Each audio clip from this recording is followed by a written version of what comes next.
Visual night sky over a quiet city, suddenly pierced by a bright streak of a missile launch in the distance. At 2:17 a.m., your phone lights up.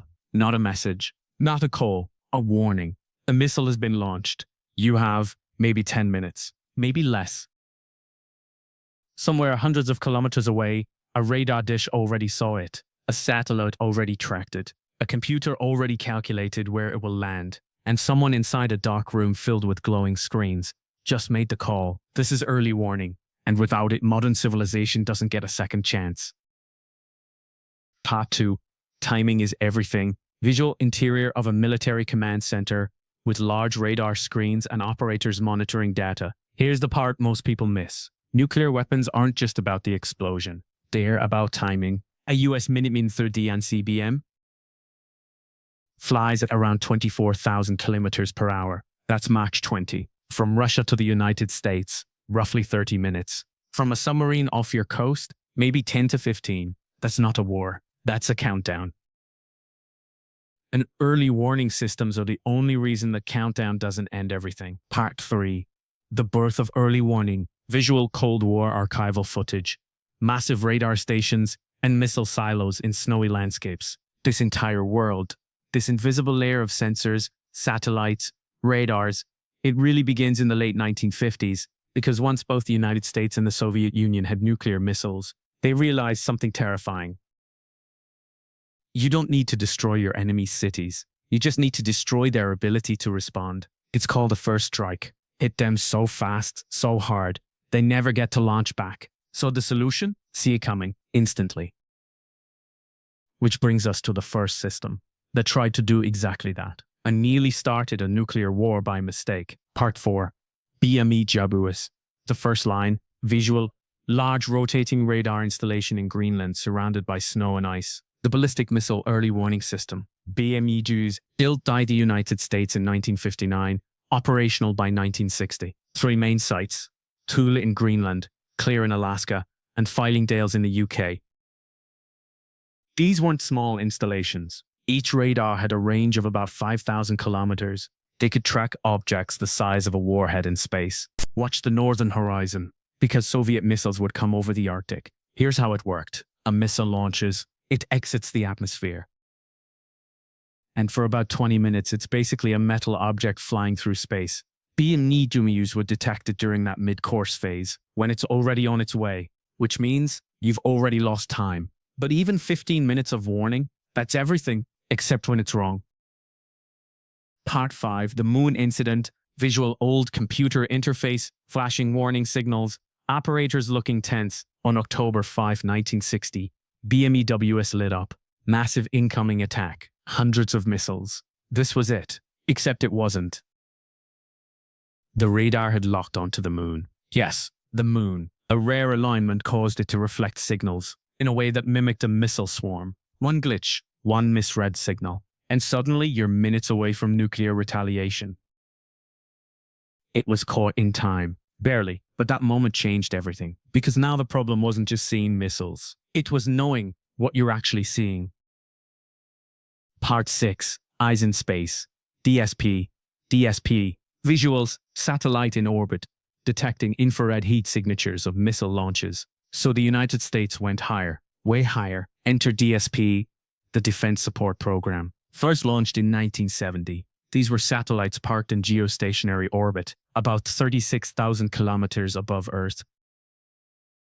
From that height, they could see almost half the planet at once. But here's the trick. They weren't looking for missiles themselves. They were looking for heat. When a missile launches, its rocket plume burns at thousands of degrees. It's a bright infrared signal against the cold background of space. The DSP satellites could detect it within seconds of launch, not minutes later. Seconds. That changed the game. Now you're not reacting to a missile halfway through its flight. You're reacting the moment it leaves the ground. Part 7.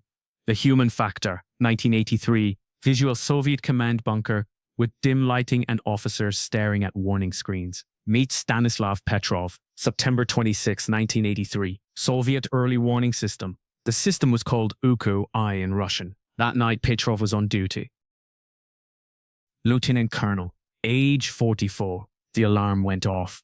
US missile launch detected, then another, then another. 5 missiles in total. The system was confident. This looked real. Prototol said, report immediately. Prepare retaliation. But Petrov hesitated. Why only 5 missiles?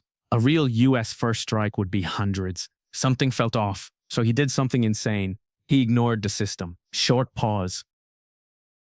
He reported it as a false alarm. He was right. It was sunlight, reflecting off clouds, confusing the satellites. 5 fake missiles. One man's decision. And the world kept spinning. He didn't get a medal. He got reprimanded. Because in this system, you're not supposed to guess. You're supposed to trust the machine. Part 8. Modern systems and the future. Visual modern radar arrays and satellite constellations visualized over Earth. Which brings us to today. Because modern early warning isn't one system. It's layers. Redundancy. Cross-checking. Multiple sensors confirming the same event. The US, Russia, China, they all learned the same lesson. One sensor can lie. 2 sensors can agree on the wrong thing. But 5 independent systems. Now you're getting closer to truth. Multiple global radar and satellite systems overlay forming a network around Earth. By now, you're probably seeing the pattern. Ground radars. Space satellites. Multiple countries building overlapping systems. All trying to answer the same question. Is this real? Because if the answer is yes, you don't get to double check. You act immediately. And if the answer is no, you just save the world. No pressure. Part 9, the next layer. Visual close-up of a military officer staring at countdown timer on a screen. So far, we've looked at the backbone systems. The big ones, the ones designed to detect nuclear war. But here's where things get more complicated, because not all threats are global. Some are smaller, faster, closer, and the systems designed to catch those, they operate on entirely different rules, shorter ranges, faster decisions, less margin for error, which brings us to the next layer of early warning. And this is where things get really interesting, because now it's not just about seeing a missile, it's about surviving the next 5 minutes. Part 2, short-range threats. The next 5 minutes. Visual Tactical Operations Center with multiple live feeds, alarms flashing as short-range threats are tracked. Now we zoom in, because not every missile travels 10,000 kilometers across continents. Some travel 70, and those are the ones that kill you faster. Short-range ballistic missiles, cruise missiles, artillery rockets. They don't give you 30 minutes. They give you maybe 90 seconds. Different game, different systems. And this is where early warning becomes brutally local. Visual Israeli Iron Dome intercepting rockets over a city at night. Let's start with one of the most famous systems on Earth, Iron Dome, officially deployed by Israel in 2011. Built by Rafael Advanced Defense Systems and Israel Aerospace Industries. Range, roughly 4 to 70 kilometers. Reaction time, seconds. Here's how it works in plain English. Radar detects a rocket launch. A computer calculates its trajectory in real time. And here's the genius part. It doesn't intercept everything, only the ones that will hit populated areas. If a rocket is heading for an empty field, it lets it go. Why?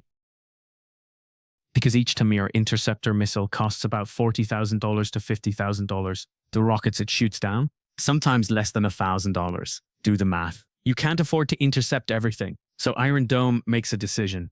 In seconds, who lives, who doesn't? Short pause. That's early warning turned into instant action.